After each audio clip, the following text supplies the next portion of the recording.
La giornata da 2 giorni estremamente interessante, ovviamente il latte Tigullio non poteva mancare. Sì, eccoci qua in questo evento organizzato dalla Regione Liguria e dalla Camera di Commercio per promuovere proprio nella giornata di oggi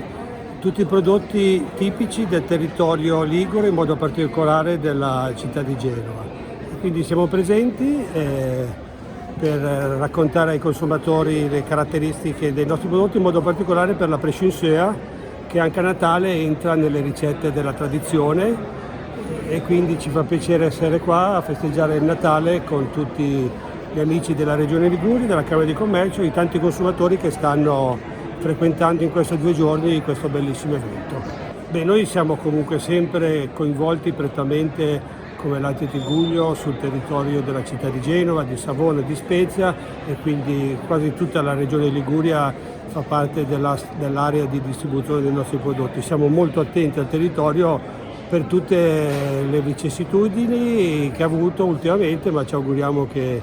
presto anche la logistica, nel caso specifico che ci riguarda direttamente, e qualsiasi altra situazione possa migliorare al fine di poter raccontare al meglio i nostri prodotti e soprattutto tutta la Regione Liguria. Quando si parla di prescinsea si parla davvero del territorio. Usi consueti, ma talvolta anche usi particolari, un po' innovativi. Sì, le ricette della tradizione sono quelle conosciute da tutti, che si usano da sempre,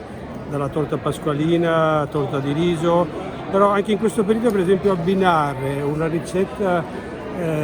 prescinsea salmone può essere adatta nel riscoprire e nell'unire una ricetta magari più moderna o che arriva da altre aree, perché comunque in questa occasione la prescinsea si comporta molto bene a essere lavorata anche con il pesce.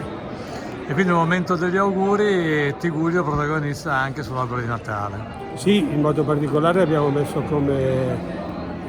attore principale la cuoca sapiente su questo albero di Natale, che rappresenta questo prodotto che attualmente è in distribuzione ancora in pochi giorni, una bottiglia serigrafata esclusiva per circa un mese, distribuita in tutto il territorio, con l'indimenticabile maestria del maestro Luzzati e questo personaggio che ha lietato per un mese e ha accompagnato tutti i consumatori della colazione, ma non soltanto.